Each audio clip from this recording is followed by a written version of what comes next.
The Autism Research Institute relies on the generosity of donors like you to make this webcast possible. If you enjoy this presentation, please consider making a donation. Thank you.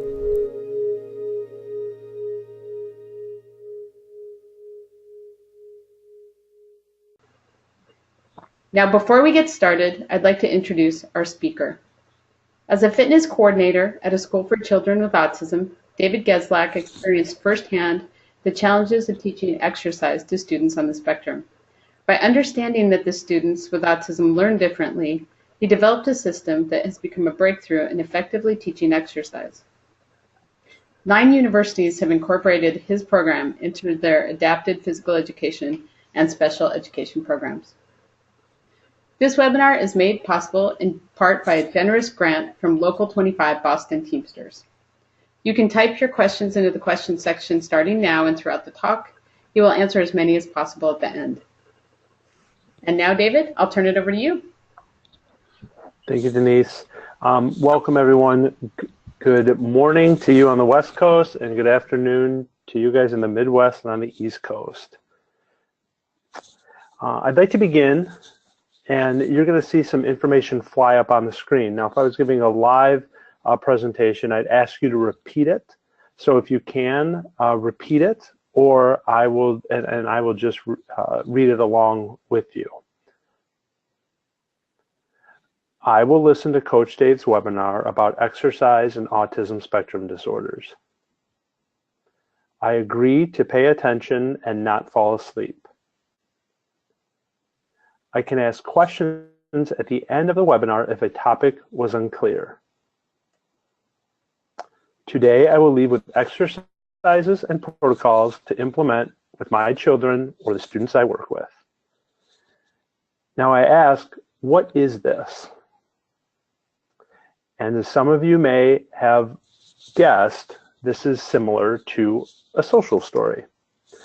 And what I found, and what we'll talk about today, is that when I was teaching students back in 2004 and started to work with children with autism, a lot of the evidence-based strategies used in the classroom to support and make students successful are not or were not being used in exercise. And unfortunately, and kind of surprisingly, still to this day, many of those evidence-based practices aren't used in both a PE, physical education, adapted physical education, or exercise setting. But as you'll learn today, my team and I have created some of the resources to make that possible for not only the students, the children, the adults, but also the parents or the professionals working with them. I'm an international keynote speaker. I have presented now in Egypt, Dubai, Barbados, Russia, Canada, Kazakhstan, and South Korea, educating both parents and professionals on our exercise strategies and protocols. I'm a published author. I've written numerous research articles on autism and exercise. And as Denise had mentioned, my background, I used to be not only a fitness coordinator at a school for children with autism, but before that, a para-educator. And I think that's vital for any special education professional working in the field of autism, because you truly better understand not only that individual, but also the supports needed to support the student or group of students and to make them successful in any environment. My team is what I think is most unique about the Exercise Connection team, but the team is made up of special education teachers. Again, they understand how they learn in the classroom best, but together we have now been able to create the resources and protocols and bring those teaching strategies down in the classroom and now put them in an exercise or physical education setting. And if you're wondering if that wonderful, beautiful woman on the right, yes, she is my wife, and she is a speech language pathologist who had worked with us to develop Exercise Buddy, but she works in the schools as a speech pathologist in an elementary school in Illinois. some of our advisors are personally impacted by autism, or teachers and also professionals that have allowed us and given us much advice to expand our mission. And our mission is we are committed to using exercise to transform the lives of the millions impacted by autism. We have created many products and resources and that are helping not only the students, but also the parents and the professionals. We are truly giving hope an action plan. Now, as we go through this webinar, we don't have the time to go through every single video. I will show one, but in this video series, it's free, and it's available at that link right there, nicpad.org/autismfit, or /autismfit, and I will share with you throughout this webinar some specific video or episodes to watch. So just pay attention to that, and it'll be reminded with nicpad or the website address. But this is a great video series, not only for you as a parent, as a professional, or if you're a professional in a classroom leading paraeducators or a special education group. I highly suggest you watch these videos, because you're going to see me and my staff working with individuals on all areas of the spectrum in both the physical education and classroom setting using exercise.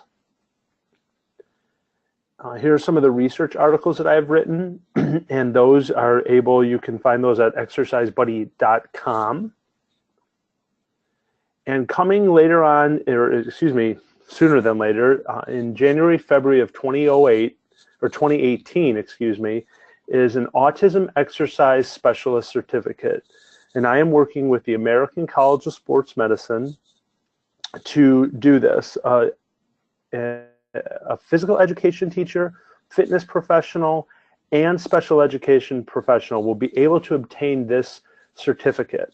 They will need to complete 5 webinars and then attend a 5-hour workshop with me and my team.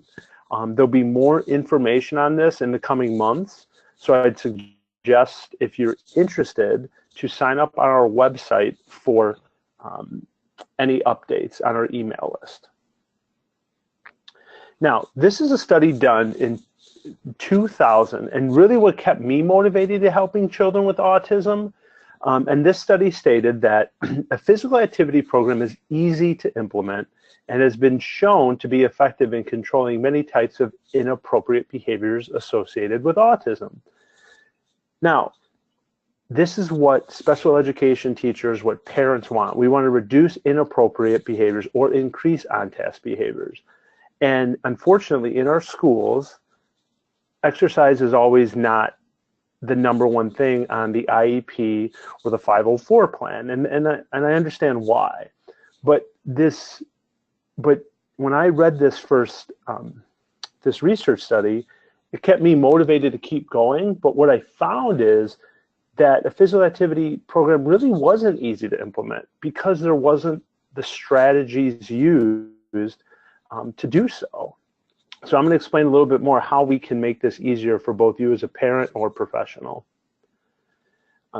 These are common and often, not just common, but often used teaching strategies for those with autism: prompting, PACs, visual supports, video modeling, social narratives, and technology-aided instruction.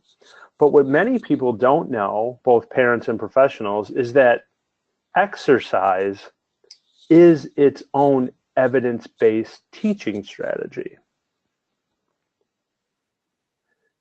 Now, again, why do we use evidence-based teaching strategies? To produce outcomes similar to the goal established for that children or youth with autism spectrum disorders.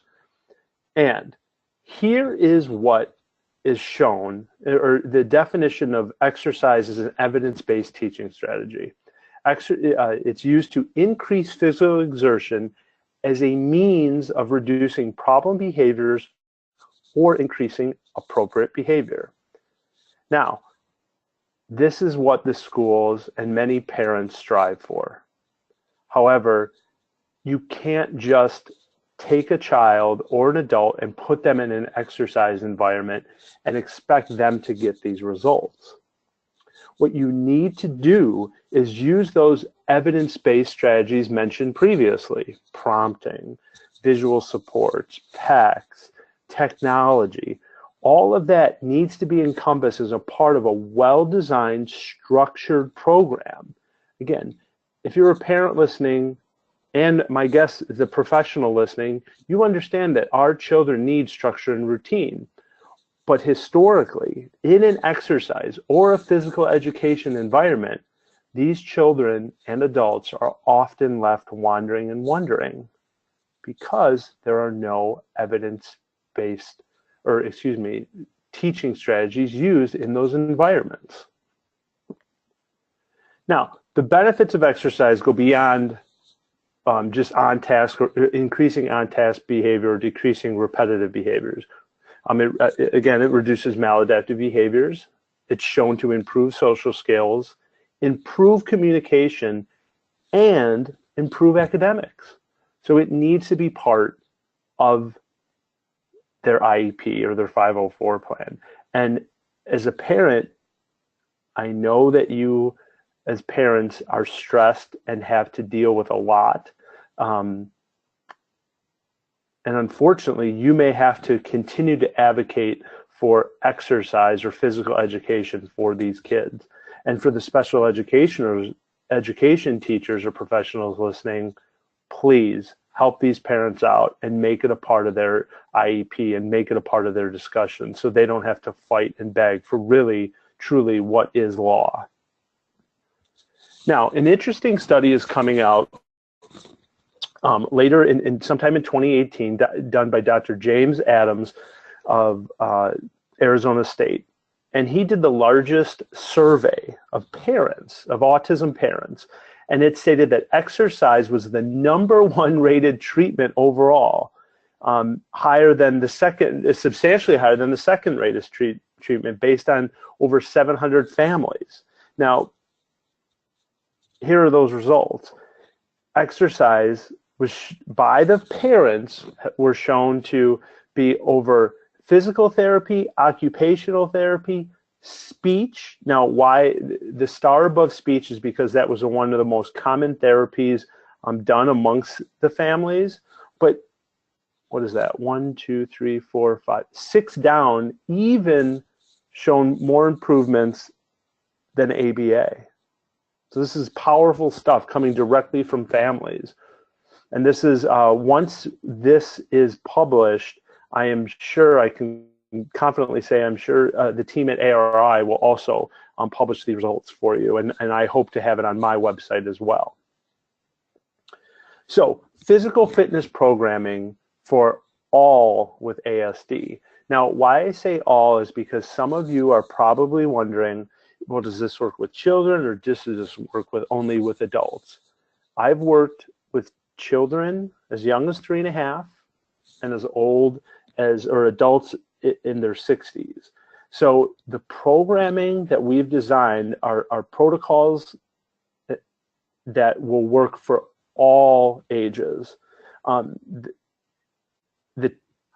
Not the challenge, but where you fall into play as a parent or professional is using the evidence-based strategies that you know make them successful to incorporate those into their routine. So this is a video I want to share with you, and please note that due to your bandwidth on for your Wi-Fi, some of you may be delayed. But I want to share this video because I think it shows a 4.5-year-old boy after he spent 1 year exercising with me and only once a week.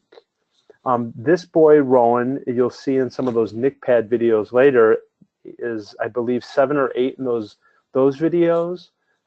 And now I think he just turned 10. He had classic autism symptoms. Now, it wasn't just me who made this possible. It was also the special education team. He was going to behavioral therapy. He was going to ABA. He was in school. He was in OT. He was in PT. But I had to work with them to use the teaching strategies that they were using and embed them now in exercise. So you're going to see him now using visual supports, but you're going to see him doing some things that I can promise you at 3.5 or 4.5 years old, if you have a child or student like of that age now, they're not doing some of these exercises. But I want both you as a professional and parent to know, with the right strategies and the right protocols in place, you can challenge these children and adults. They can do more than maybe you think.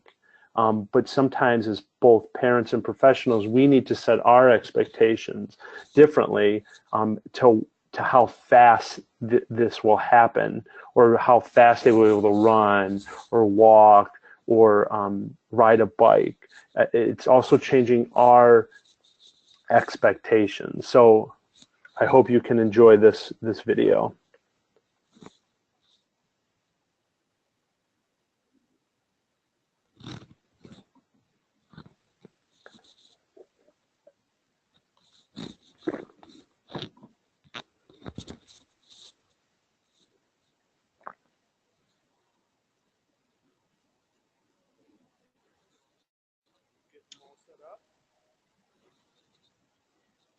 Rowan, are we going to do all those exercises?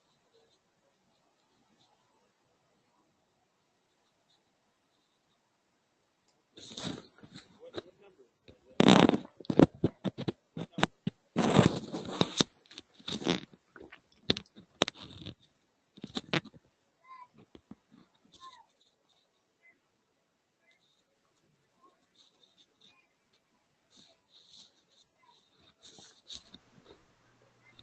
And David, do you want to tell us a little bit about what he's doing in that video right now? Sure, he's using a foam roller. And in this video, he's using dumbbells. As you can see, they're 1-pound dumbbells. And if you notice that mat is, it was a blanket because they didn't have a workout mat. But I asked mom and dad, what does he like? What engages him? And he really liked the soft blanket from the sensory feel. There he's doing hip extensions. And these, I also am showing these types of exercises because these are things that you don't have to be an exercise professional to start to introduce to your children or your students.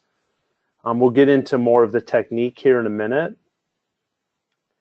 Here he was just doing band pulls, but he was using his right and left hand. I find, and even witnessed with ABA professionals, that sometimes they only work the dominant side. And we know if you're using the right side of the body, you're using the left part of the brain, and vice versa. So I challenge you to use non-dominant and dominant motor planning and movements no matter what you're doing, whether it's handwriting or gross motor. Yep. Again, the first primary component is to use visual supports. Now, in a special education classroom, or in a home or in an adult transition program, they are engulfed with visual supports. But when you go to a physical education or adaptive physical education classroom, many of them, not all, they have nothing, which again is why they're left wandering and wondering, and they aren't getting those benefits of exercise that we know that they're capable of through research. So you need to have visual supports as part of your program. Even if the child doesn't need it, or you think that they don't need it, or the adult, think about how your adult student or son or daughter may have learned when they were 3 or 5 years old, or even 8 years old. When you introduced a new concept or a new task, my guess is you used a visual support. But now that son or daughter may be 17 years old, and now you're thinking, I need to teach exercise to him, or the teacher's like, we need to get him moving. Well, just because they're an adult doesn't mean that they don't still need to learn the way that they once did when they were a kid. So you may have to use visuals in the beginning and then fade them out. But in the most unsensory friendly environment in the entire school, like a physical education classroom, this can very well help them stay on task and engage in exercise. These are visuals that you're probably used to seeing, and they are absolutely effective. But when I saw this for the professional and the parent, it took a lot of time to teach or to break down visuals to teach them how to kick a soccer ball or to kick a soccer ball to a friend or a teammate or a classmate. So my goal was to create strategies so they were easy, ready to go for both the parent or the professional. But I want to make clear, I am not trying to do a sales pitch here. I am just telling you that these visuals are absolutely effective. If anything, use visuals. You do not have to purchase Exercise Connection or Exercise Buddy products, but I'm telling you, you need to make visuals a part of your child or student's routine when you are introducing this, if this is their first time. This is our visual exercise system, which you can see online and how it works. But this is just a paper-based product, both in small and large visuals. And we have everything broken down, exercises to prepare them for bigger movements or bigger types of exercises or more challenging exercises.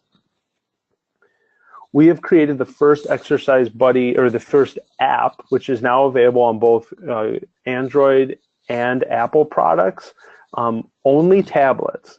And we've embedded 5 evidence-based strategies: technology-aided instruction, visual supports, video modeling, social narratives, and exercise.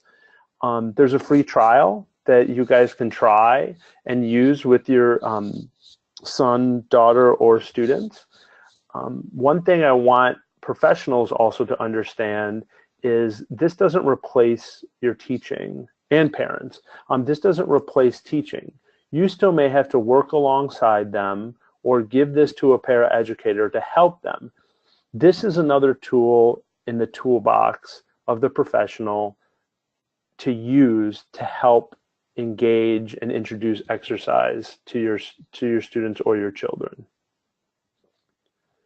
We have 12 universities using Exercise Buddy in their curriculum and in research.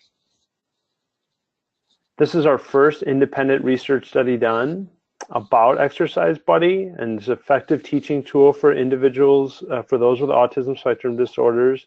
They're seeing greater peak energy using Exercise Buddy, a greater peak heart rate using Exercise Buddy. So again, this is a tool that now is research-based. Second, and probably one of the most important components of all 5, is building the relationship. This study states that a facilitator, parent, or other having a visible acceptance of enjoyment and warmth are significantly related to increases in the child's language, social competence, joint attention, and self-regulation. Now, in that picture, you see a boy or an adult catching a ball on his knees, balancing on a stability ball. The story behind this is I started working with him at 25 years old, and he could not catch a ball standing when I was 5 feet away from him. I believe when he was in physical education, they weren't challenging him. And back then, even today, they still didn't know what to do. And I think still this happens today, right? Where it's okay, he has autism. But Bill, who his favorite sport was baseball, when I first met him, and why his parents reached out, is because he couldn't catch a baseball. And now look at him 5 years later. Most typical individuals couldn't do that. But they can be pushed, they can be challenged, but they also need to have a relationship built with them. And I think, unfortunately, in the schools, the system is not set up that way. So as a parent, a paraeducator, or professional, I think this is critical, not just for exercise, but for anything that we do, right? Think of being an adult, think of a typical adult going to work every day and having someone stick by your side for all the right reasons to help support you, but just checking a box. Nope, wrong, try again. Nope, wrong. I wouldn't be motivated to go to school. I wouldn't be, that's not relationship building. That's just data collection.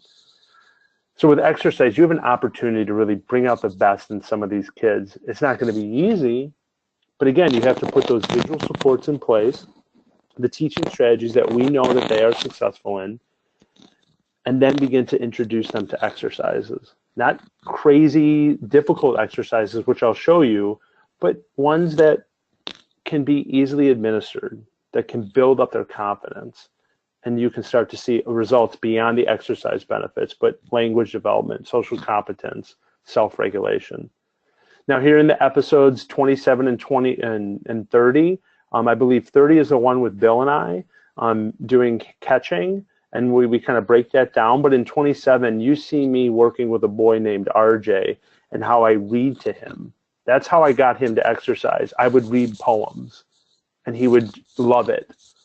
So there's these other factors involved in just traditional exercise routines. So I encourage you to watch both those episodes. When teaching exercise, perfection is not the goal, persistence is. And what I mean by that is, in an exercise environment, we often think they have to do it right and perfect. And I understand the musculoskeletal benefits of that. But when you're trying to build the relationship and introduce them to something that is quite challenging, exercise is not easy, right? If exercise was fun, as many groups promote it, or just for the typical individual, we wouldn't have this obesity problem, right? The truth is, exercise is not fun, and it's a challenge. So if you're telling a child while they're exercising that, stop, you're doing it wrong, try again, like they've already are happening in the classroom, you're not going to have success. And it's going to be another unfortunate bad experience for them, which we know that they need exercise far beyond the health-related benefits, but what it can do for the maladaptive behaviors and all the research I stated. So be persistent with exercise, and then don't worry about how it looks in the beginning. And that would become in more detail in further webinars. Establish a structured routine. Number 3. Again, structure is important. Whether it's a first then board, a start finish board, or stations. In episode 10, you can see how we set up structured routines in a physical education environment. And that's what we use. We use the stations and circuits protocol. And then finally, don't reinvent the process when setting up a structured routine. And now what I mean by that is, you're here listening to me and you're like, well, I need to do stations. I need to do first then board because Coach Dave said so. That's not the case. As both a parent or professional, you know the best way to introduce or teach your child or your students. So use those teaching structures, use those evidence-based practices, but then you will have to incorporate the visuals and that in that process. These are obviously evidence-based ways, or what we know is how we begin to introduce them in first then boards. But if that is not how your student or your child best learned, it's okay. Do what they do, use the strategies that you use now, and just start to embed those visuals and be patient in their progress. So here's a group protocol that I did at Giant Steps. For a year and a half that I taught the class, this protocol did not change. And ironically, I'm sitting in IEPs and behavioral therapists would come in and they would say, oh, well, this isn't working, so we need to try it. We need to try something new. And whatever the goal they were trying to achieve, they would keep changing the plan every 2 weeks. and it didn't make sense to me. We know that it takes time for these children or adults to process information. So if you're having them constantly changing their protocol and routine, no wonder why they're having a behavior, because you're constantly teaching something new, or no wonder why they're not making progress in many cases. So in this case, this is the process I use, but I was able, within group activity or group warm-up or the stations, I was able to change the exercise embedded in the lesson plans, but every day for a year and a half that they came into class, the protocol was the same. They came in a group, walked or stood in a circle warm-up, and we did exercise. Then we did a group activity, which would be running, or it could be just walking in a line. And then we went to our stations, cool down, and then we cleaned up. Same protocol, year and a half. But again, you were able to embed and change the exercises in that. Fourth, follow the EC5 components. Body image, posture, motor coordination, muscular fitness, and cardiovascular fitness are some of the key areas that all individuals with ASD need focus on, and truly all individuals need focus on. And abdominal strength could fall into muscular fitness or even posture, but in our visual exercise system and in Exercise Buddy, we have all those exercises broken down by those components. Now here in NICPAD, in that video series episode 17, excuse me, you will see Rowan at I believe now 7 or 8 demonstrating how I would teach him his body parts. And it may seem like a very elementary thing to do by just teaching body parts. But based on my experience, I have seen many adults in transition programs that don't know their body parts. And it's very sad how that was skipped in an IEP or 504 plan. Because if we want to teach them functional daily living skills, or the difference between right and left, that's critical. And they need to know their body, what it can do, the way it can move. And that's a very basic thing that you can just start to introduce not only your students or your children to, but then you can start making arm movements and body movements of that when you teach them, like the song, hands, shoulders, knees, and toes, head, shoulders, knees, and toes. Now you're getting their body to move, right? It's easy. It's not too complex. They're not on a treadmill for 20 minutes dripping in sweat. You're introducing more than just exercise. You're teaching them about their body. So I encourage you to watch that video.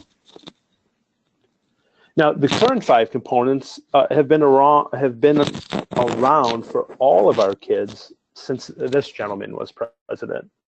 It hasn't changed, and it doesn't make sense to me.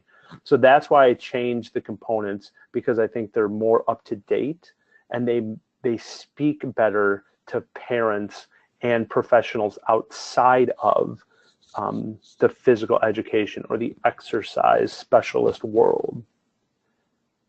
And these, I'm going to go back really quick, sorry. These are the 5 components, the things that the schools are focusing on.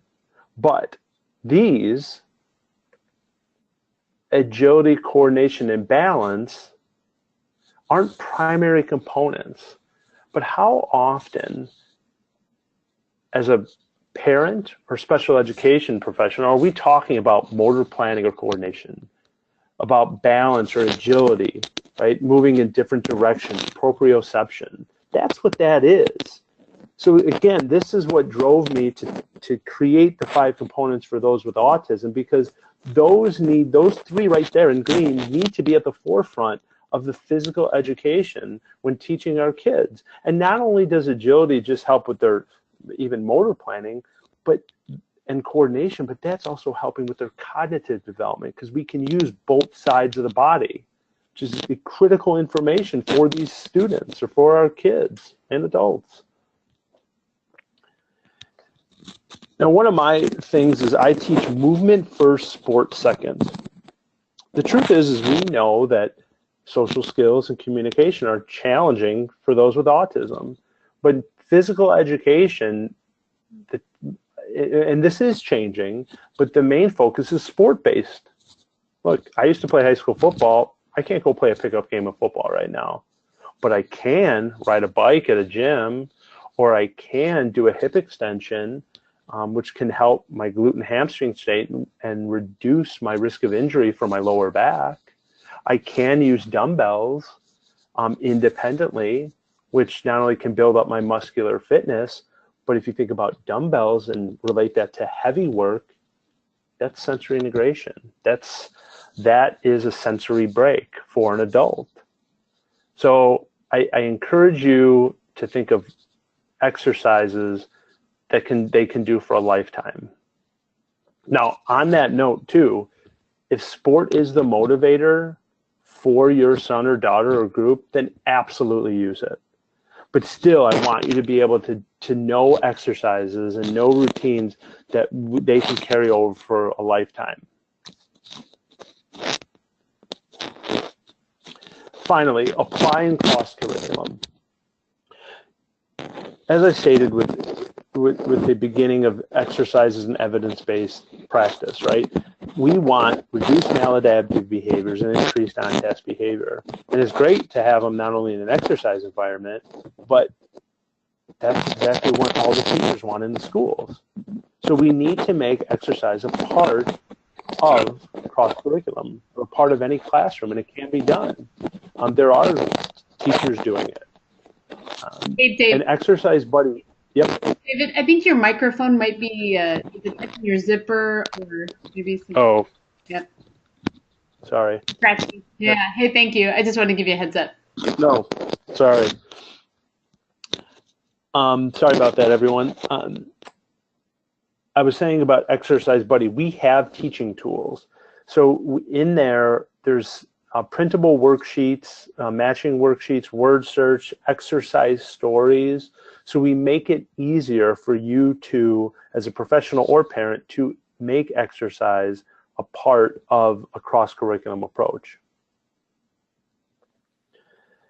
Now, we have, I'm going to share the top 10 exercises with you that I found to be relatively, one, simple for both a parent and professional with a non-exercise background to introduce, safe to introduce, and also talk about building the relationship that both a parent or professional can do alongside the child or adult. So here is our top 10. And a lot of these are listed in our book and how to break it down, or we do have some of these on that NICPAD website or the YouTube, my YouTube page. But I'll try to give you the best description I can while we are all sitting in front of a computer screen. Okay, here we go, body part identification. We talked about this, and actually I made a mistake on the last one. Episode 6 is me and Rowan going through body part identification. So again, basic, teaches them more than just exercise or getting their body moving, but you're teaching them about their feet, the right and the left side. Or if they don't understand their feet and you're gonna ask them to kick a soccer ball, are they gonna hit it with their hand? We don't know. So you've got to teach them about their body and what it can do. And I think that's an easy one that any parent or any professional can start doing with a student, child, or group of students. Hand-eye coordination. So I talked about this a little bit with Bill, and I think this is where parents, especially fathers, right? We all have, and I'm a father now, not of a son with autism, but you kind of think that I'm going to be able to go play catch with him or go out in the yard and do these things. And when playing catch with someone with autism, that ball could be threatening and hard, right? The action of actually, if you can see me, throwing a ball overhand is also can be threatening, because this coming at you is resembling like hitting. And unfortunately, some of our kids and adults deal with this, but it's a threatening movement. So I encourage you, when you're doing exercises, to think of the nonverbal communication that's happening. And with hand-eye coordination, that's one. So what we teach in some of those NICPAD videos are, we are starting close with the child, right? We're just handing it to them, building their confidence, handing it the ball from right hand to right hand, and then left to left. And hopefully you can follow me. But then as the parent or the professional, when you see that they're able to grasp that ball and they get the concept, then you could back up, right? You would back up and then maybe do a little toss, like an underhand toss, to build their confidence. And the same, and do it on both the right and the left side. And again, we know that this is building more than just their motor planning, but they're using their brain, they're thinking. So again, hand-eye coordination with both a smaller ball and both a regular ball is it can be something that can be done both at home or in a classroom or in an exercise setting. Third, crossover march. Basically, a child is marching, their right hand is touching their left knee, and their left hand is touching their right knee. And what this is doing is, as they begin to progress or even start, this could build cardiovascular endurance, right? But also you're crossing midline of the body. And you're also teaching them, touch your right hand to your left knee. So there's a lot of information going on here. And they're moving, but they're learning. So a crossover march is a great activity just to start building, crossing midline, building movement into an exercise routine. Supermans, we have some videos on this, and this is a really tough one to explain, not in person, but basically he's crossing midline and then extending his right arm out, and he would be extending his right arm and then left leg. Why I show this also is because I've worked with children and adults who can't do the crossover march and cross midline that way, but they're able to do the Superman in facing the ground in this position before that. And you would think standing and crossing midline would be easier, but for whatever reason, proprioceptively, I've seen many kids do this first. So this is a great exercise to not only cross midline, but you're building abdominal strength and working the glutes, which is the butt muscles. The downward dog. I love teaching yoga, especially to a younger children. Rowan, in that video, I started with teaching him yoga because he was 3.5, and he was learning with his speech therapist, dog, cat. He was learning these table. He was learning these words. So thankfully, yoga, you can start not only building language into it, but then do a language activity, maybe then write, and then have them do the downward dog. So again, yoga is great for any child or adult, but I think specifically I've seen with the younger population, it's a great way to introduce movement and exercise. 6, this is a foam roller or a log stretch. Now, I have plenty of videos on this, so I encourage you to watch and look for those. And the reason is because this is laying on the log, just like you see there in the image. A student or an adult could be improving their abdominal strength, which is weak in most of our children, just by laying there. But you're also helping calm the nervous system, because this is basically giving someone like a self-massage. And in videos, you're going to see then how we add arm movements to challenge them, to help with that self-massage, and then to improve motor planning. I love the foam roller because it's also, you can get them anywhere, but you shouldn't spend more than $20 on them. And it could be part of home. Should be part of a physical education or a classroom. This is sensory integration. This is a real sensory break.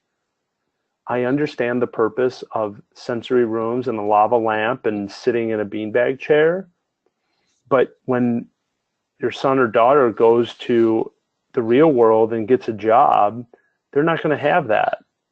But they may have a fitness room in their office place where you can go and reduce some anxiety or stress. And you can do that with something like this, or even dumbbells. So this is something that should, and if you do have a sensory break room, great, put one of these in it.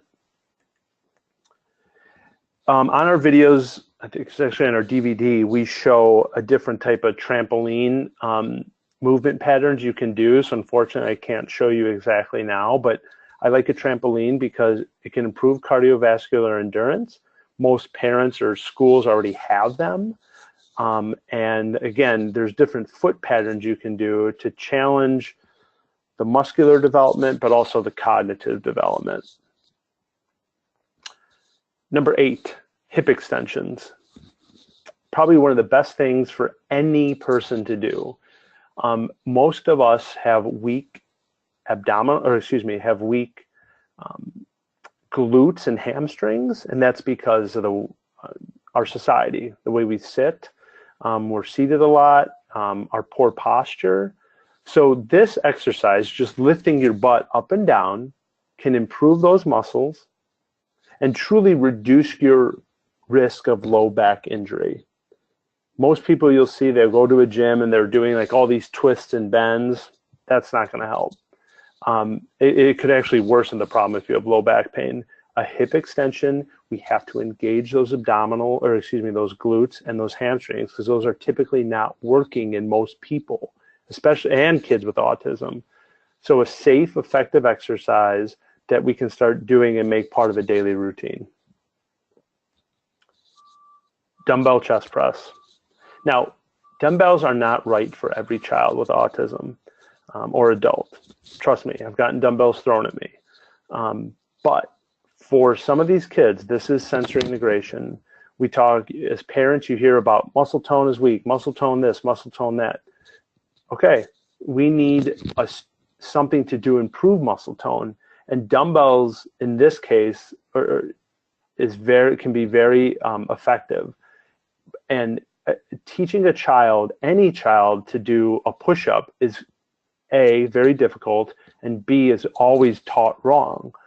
But a dumbbell in this position with the right amount of weight, always start low and then work your way up, can help improve muscle tone. I saw improved motor coordination in Rowan over the years, and fulfill sensory integration. Number 10, the final one, the stability ball hug. The reason I'm showing this is because I think we have it on a YouTube video, but a girl named Rachel, we were shooting a video and she took a break and laid on the stability ball just like this. And then she mumbled, and I had to repeat it because I didn't understand what she said. And she said, this reminds me of a squeeze machine. Now, a squeeze machine costs $6,000. A stability ball costs $20,000. It may not elicit the same results as a squeeze machine for every child or adult, but how would I know that unless Rachel, who grew up going into a squeeze machine, that's the effect that she got. So I share this with you as both parents and professionals, that this should be made part of a sensory room, a home, or a PE class, and not only just to give them something to have they can do successfully, but give them a break in an exercise routine. But there's so many more things you can do with the stability ball. But here in this setting, they get comfortable with it, familiar with it, and then you can have them sit on stability ball, maybe in lift weights, or put their feet on the ball, lay on the ground and do a hip extension. There's ways to challenge it. but you've introduced it in such a way that it's very, it's a very easy transition. So I want to thank you, and I look forward to your questions. We're almost right on an hour. We got about another 8 to 10 minutes. And I'm going to leave up on the screen some information so you guys can reach out to us or check our websites. But I'm excited for your questions, and yep, go ahead, Denise. All right, great. Thanks, David. And thanks to everybody who's here. There are quite a few questions. One of the first things, and there's kind of a common theme about this, is about, could you just talk candidly a little bit about how you've seen exercise help kids who experience what would be defined sort of as hyperactivity, or, kids who are wiggly? What do you see in your clients in terms of classroom performance, or how they do around the house after they've engaged in an effective and sort of strategic exercise program? Well, initially, when you're introducing exercise, you're probably going to see some of the wiggliness or the defiance to not wanting to try a new activity. But that's where I talk about don't worry about perfection, but I lost my quote, but persistent, right? Stay with a structured routine, and you may have to only pick a few exercises to start, right? Don't spend, if you set the expectation as a parent or professional that you're going to spend 60 minutes, that they're going to have an exercise session that first time, that they're going to be fine, absolutely not. When I started with Rowan, and many of my clients that were maybe lower on the spectrum, I would tell parents, it's going to look like play, and we may effectively do exercise for 10 minutes of the 60 minutes I'm here, because I'm building the relationship. So it's really, but what I then saw with a lot of my clients is that in both and in the classroom, that once that routine was set and they became more comfortable, then that's where you saw better on-task behavior or reduced maladaptive behaviors. But that isn't going to happen overnight. When they do start to demonstrate that, so do you see less wiggliness and more attentiveness? Wait, can you say that again? So once they push through that piece, once you've got a good relationship established, do patients report less wiggliness and more attentiveness in class or in family activities and those kinds of things? Or does it vary a lot? No, I mean, it's just like, I think a way an adult or child responds it's going to vary, right? Every child is different. But no, we had kids report where they're more attentive, they're more on task, or the one big thing that isn't also measurable by research standards, maybe it is in some way, but is confidence. The parents say to us often, they get more confidence because, look, a child may watch on TV someone lifting weights, but now you give them a dumbbell, right? And they're doing it too. They've never been introduced to something like that, because in physical therapy or OT, they don't do that stuff with them, and they should. It should be part of it, but you can build their confidence, which again I think is not always measurable, but we hear that a lot from all the families and groups that we've worked with. Okay, great. So I hope that answers the question. Finding, yep. Okay. So other parents are asking about just accessing these things locally. I know you talked a little bit about the online resources that you have. If somebody's looking for a trainer or a person who could work one-on-one with their kid locally, and they're not in Chicago, how would you go about it if you were trying to identify somebody in your community and you weren't David Geslak? What would you do? Right. Yep. So to start, that's why we were starting to create this certification so we can begin to educate trainers, because I had a parent call me. They went to a trainer, and the trainer didn't understand autism. And the parent made the right effort, right? She didn't, and there's no fault to the parent, but the trainer then did the no pain, no gain mentality, and that kid did it and then never went back because he was so sore after. So I think it's One, I would look for a trainer. The most qualified trainer out there is called an ACSM specialist, which is what I am, an exercise physiologist. Unfortunately, it's a small part of the fitness world that is ACSM certified, but if you can find one of them. But two, I would also say that sometimes to engage the child or your adult, it may be the neighbor that they have a connection with, or it may be, a support worker that's who they listen to. So now it's giving the support worker the resources and maybe having them watch some of our videos so they can start to introduce exercise to your son, daughter. I think in the next couple of years, I think things are going to start to change with the fitness industry. But I guess it's just asking questions. Have they done this? And there are people out there in certain states. I know there's, people in Oregon, New York, South Carolina. But yeah, they're not everywhere. But I think it's just asking questions. And if they're not making the connection with your son or daughter, then I think then go find someone who can just connect with them, because I think that's the relationship is so much more key than the exercise experience, right? They need to be able to connect with your son or daughter. Okay, great. People are asking if Exercise Buddy, is it available overseas? So if they're not in the US, can they get it in the App Store? Does it matter where they are? No, you can get it in the App Store and you can get it on Google Play overseas. Okay. And just to be clear, Exercise Buddy, as you see there on the screen, it's the pro version. Exercise Buddy Professional is the one. It also collects data.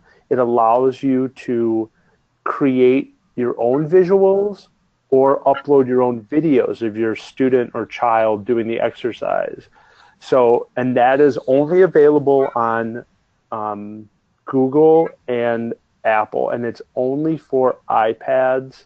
It's not on a computer or the phone. There's just too much going on where it just would not work on a phone. Okay. Part of what I think you contend with, if I'm hearing you correctly, is the perception that this is sort of easy and obvious. And could you talk a little bit about, it's a two-step or a two-part process, it sounds like, is the relationship building, and then also, so you have to build trust first, and then you have to get enthusiasm, and then you can start to work on these things. But what about the actual process that you went through to identify how to break down exercises? Like what it was like to really look at like how a sit-up works, or how you break down a jumping jack and teach it as a discrete step-by-step process. I mean, you went through some of that, but how did you identify that, and how did your students respond to that when you taught it that way? Well, that comes from my background prior to working with autism. I was a strength and conditioning coach at Iowa football, and we had to break down complex exercises to teach it to incoming freshmen, so they, reduce their risk of injury but improve their performance on the field. So I used that same mentality when I started working with my first student with autism.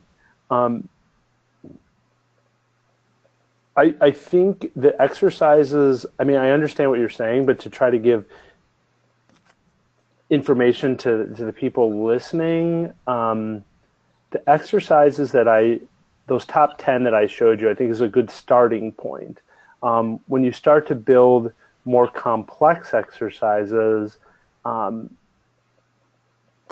do I say this? Then you want to just, like the Superman, if you remember that individual laying and reaching, right? And he was crossing midline and then reaching his leg out and his arm out. You just pick one of those movements to work on.